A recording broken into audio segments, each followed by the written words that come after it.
We'll be talking about digital enterprises, or how to drive the digital enterprise for discrete industries. And you might be asking yourselves, digitalization? Again, really?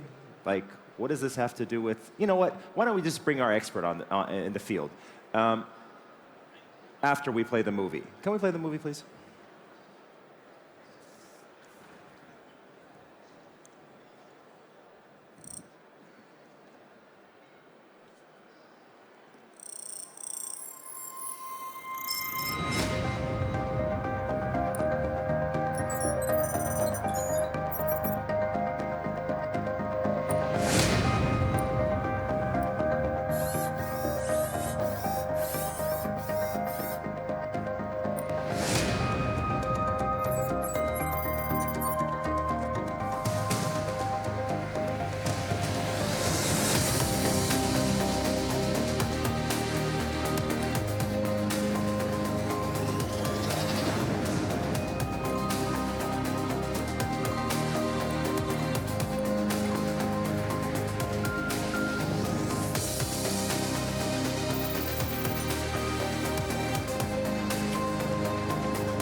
So once again, great that you can join us. Welcome, grab a seat, and enjoy our next presentation, which is about driving the digital enterprise for discrete industries. And looking at your face, I have the feeling you're thinking, really, digitalization, how predictable. Why don't we get Magnus Edholm on the stage, ladies and gentlemen.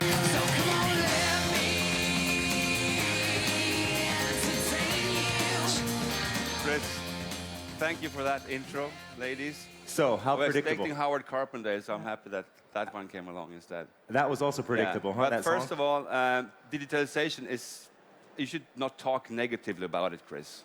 I mean, after all, we're living in some really exciting times, and you are not the kind of person I see living in the past. I mean, you look as a man for the future. And I didn't really mean it negative. I mean, there were so many good things about the past. If you think about it, I think we both still have experiences with vinyl. Oh, yeah. Remember that sound? Remember that crackle, the special smell? Flavor? Flavor? Really? You tried No, it? you know. I don't even want to know. No. Yeah, but nice things, and vinyl is going through a revival for good reasons, for sure. But you're probably forgetting all the time you spent in front of that record player and ripping music on that mixtape for your Friday nights and for your morning runs, and listen to it in your Walkman, because taking one of those on your back running would not have made a lot of sense. That right? would have been a bit difficult, but that's the time when music was digitized. I mean, everything was so much easier when CDs came out. True.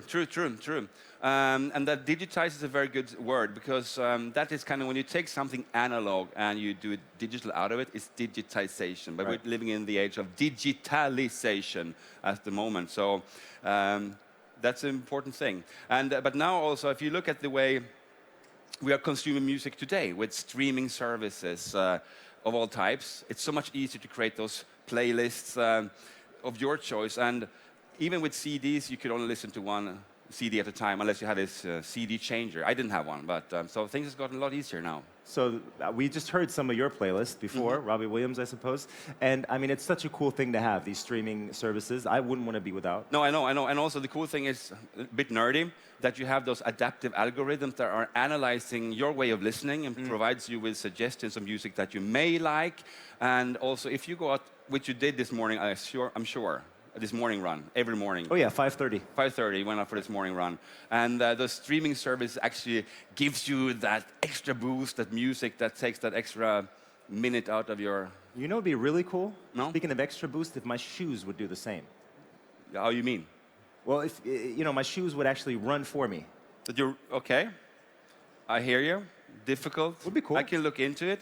But what I can tell you, though, is that even today, you can go to shoe manufacturers and actually get your Chris edition of your running shoe, fitting your stature, your weight, your movement pattern, in the color of your choice, of course, and a very good price tag, and you get it delivered in the same time as you would with produced shoes. And I got to tell you, I am aware of the fact that digitalization, of course, changes the way we buy things. It changes the way we use the things we buy.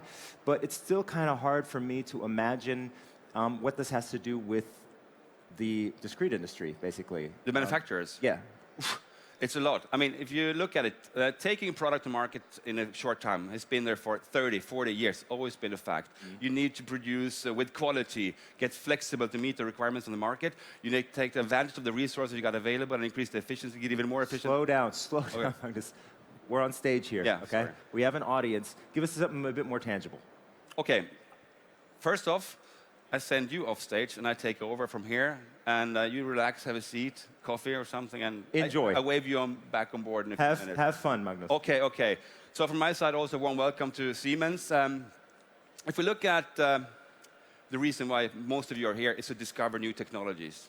And there's a lot of things happening in the industry today when it comes to, for example, how products are being developed. Take a solution or an approach called generative design or topology optimization, which is more or less adapting nature's way of constructing trees and plants, kind of an organic approach, making the most amazing products out of it. If you have those complex geometries, you also will need manufacturing solutions to manufacture those. For example, additive manufacturing, which is more or less like printing steel or other component materials. Evolution of the products. Most of you are aware of cloud services. A lot of our data is being stored in the cloud, but the cloud is much more than just data storage. It's a lot about analyzing data. Please feel free to come on over. There's a lot of seats free here, guys. The cloud services are analyzing data and provides insight in how a product is actually being used and how the production is performing. So if you are interested in incorporating these new opportunities and tackle those new business models that are being generated, you need to redefine ideation, realization, and the utilization phase.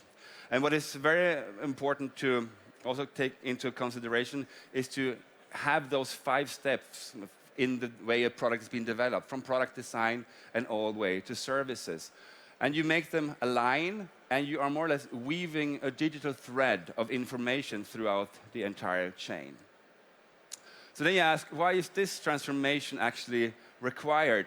Well, it gives you more room for improvement, for innovation, also the perfect approach for tackling the ever more increasing complexity in both products and in production. And we at Siemens, we call this the holistic approach. Data flowing back and forth, which is required, is enabled through Teamcenter, our collaboration platform. And behind it all, we got MindSphere, our open IoT operating system, which is there to analyze data and push it back. And pushing it back, you analyze it, and then you are constantly optimizing your development processes. And once you are at this situation, something magical actually happens. That's when the digital twin occurs. So I'm going to talk to you about the digital twin and what that actually means in our way of looking at it. It's more or less a digital copy of the real world. And in this virtual world, you can design, test, simulate, optimize, validate everything that is related to the development of both product and production process. I fear I'm still a bit too theoretical about this, so I'm going to use one of our own products for this. This is a Simatic Field PG. PG stands for Programmiergerät, and is German for laptop. No, it's not, but it's a device that you are actually using in the manufacturing environments, the more aggressive environments, vibrations and noise, and it's a fairly sturdy laptop. So if we say that we want to produce this or construct this, then we will go into NX, which is an integrated CAD, CAE, and CAM solutions. You're modeling the laptop, you're simulating the laptop, you're even planning the manufacturing in a virtual environment. So let's take a closer look at simulation, because simulation plays a major part in the whole thing. In a laptop of this type, you got a processor. a processor is working hard. Working hard means you're generating heat. Heat that you need to carry away from the casing of this laptop. And with our Sim Center solution, you can actually look into the physical behavior of the cooling bracket and the processor and get a feeling for how much heat is actually being generated. In this simulation, we realized that it's getting too warm inside the box, this PC. So what options do you have? Well, you can go for a smaller processor, or perhaps just change the size of the cooling bracket. And since you are working in an associative environment, you simply go back to the construction phase, you change the size of the cooling bracket, or perhaps even add an additional ventilation lock on the side. As of a few weeks, we've got a new family member at Siemens, and it's Mentor Graphics. Mentor Graphics offering solutions for design, simulation, and test of electronic components. So as of now, this is also something we are offering to our customers. And with that, we have come to the end of the first step, the digital twin of the product. Now we need to figure out how we're going to build this product. And since we're working inside of Team Center, storing our data in Team Center, we also do the planning, the build of process planning in that environment, connecting product to process, resource, and plant data. And when we got this build of process, we can simply go into an analysis system, for example, for ergonomic analysis, having Jill and Jack checking the workplace, table heights, because we want to make sure that they don't hurt themselves or get injuries while working in this environment. And some other areas, you may have robots, like a dual arm robot, carrying out a similar operation. So we're planning this also inside our solution portfolio. This is Process Simulate from Technomatics. Let's say that we got a lot of orders for our laptop. How do we make sure we can actually deliver those on time? Well, we use simulation again.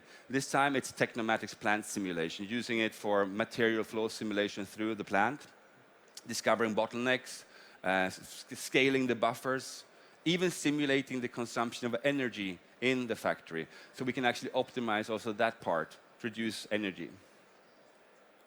And at this point in time, we may also have a few machines in this environment. And with automated engineering, we're using the digital twin of the machine. We plan, build up the logic, and when everything is working virtually, we more or less push that information into our engineering framework, the TIA portal, using that also as a digital twin. And in the TIA portal, and working with PLC Sim Advanced, which is a digital controller. Please come on in. There's a lot of seats available here, guys. Okay. So when we're at this stage, we're actually carrying out something we call virtual commissioning. Basically optimizing, testing, debugging the PLC code with a virtual controller. That means that when we come to start up the production, we have a very short commissioning time, because we basically take the validated code and go down into the factory. The rest of the engineering is, as I said, carried out in the TIA portal, our engineering framework. And thanks to our world-leading automation components, the totally integrated automation approach, the production is running smooth and, of course, flawless. And with that, we have the digital twin of the production created. So now it's the time when we start producing it for real. Now we're leaving the virtual world and go into the factory. And also in this area, we have tools for optimizing the production. This is advanced planning and scheduling, making sure that the orders are produced in the most optimal way. Semantic IT Preactor is the solution. I mentioned quality in the beginning, and one way to increase quality is to make sure that the people that are assembling those laptops actually get access to the work instructions they need in order to make the assembly in the right order. And this is Semantic IT MES. And what we see here are, for example, pictures and animations and documentation, all coming from Team Center, being pushed down to the shop floor so that everybody involved in the production get access to the right data. Quality. We want to make sure that we're producing quality, and therefore we have solutions that are actually monitoring quality throughout the entire process. As you can see, as those bullets, they are inside kind of a plus and a minus area. And if they would go out of bounds, then you get a notion and you are able to react immediately on those changes. And you can even track it back to where this quality deviation actually occurred. And as we're producing products, we're also generating a whole lot of data that is extremely important for us, both from the factory itself and also from the machine or the product as it is being used. And with MindSphere, our cloud-based open IoT operating system, we are able to analyze this data and turn it into knowledge. So turning data into knowledge, smart data, so to speak. So with that, we have the three facets of our digital enterprise suite approach. We got the digital twin of the product, the digital twin of the production, and we also got the performance analysis. And with all this data, we analyze it and feed it back into the system. And the nice thing is, this all sits on one integrated data model.